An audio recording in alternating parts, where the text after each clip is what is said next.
Ijoollee keenya akkam jirtu? Fayyaa keessanii? Ani fayyaa kooti. Har'ammoo waan ta'e isinitti agarsiisa. Innis maali? Yeroo baay'ee kompiitara tokko namoota lamaa fi isaa ol ta'anii fayyadamuu dandeenya.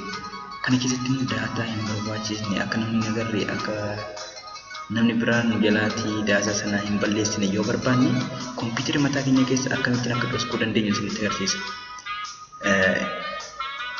Akkoo amma fakkeenyaaf kompiitara keessa partition sadii jira. Local disk C, new volume fi dev yookiin F kan jedhudha. Mee warreen kana keessatti new volume kan jedhu sana kana keessa maaltu jira? Suura jira. Fakkeenyaaf suurri kun immoo anaaf icciitii yoo ta'e jechaadha. Kompiitara keenya keessatti akkamittiin akka dhoskeenamu suura kana dhoskeen hiriyaa biroof ergisuu danda'uun isinitti agarsiisa. Jalqaba irrattis kanan dhufa this PC jedha. Right click godhee manage jedha. Manage jedheen disk management keessan gala. Kana boodatti local disk siin koo jiraatu new volume fi dev kan jedhu naa jiru.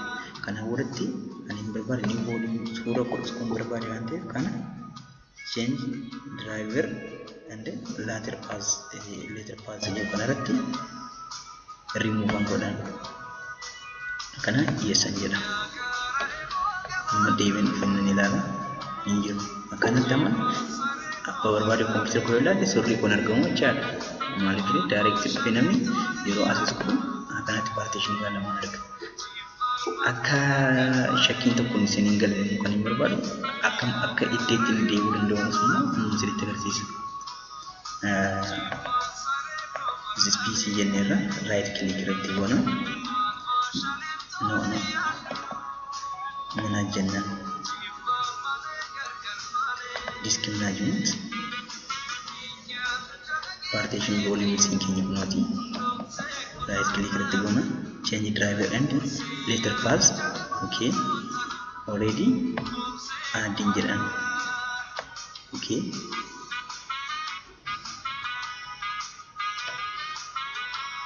Adna teera. Kana booda deebiin dhufee ilaala.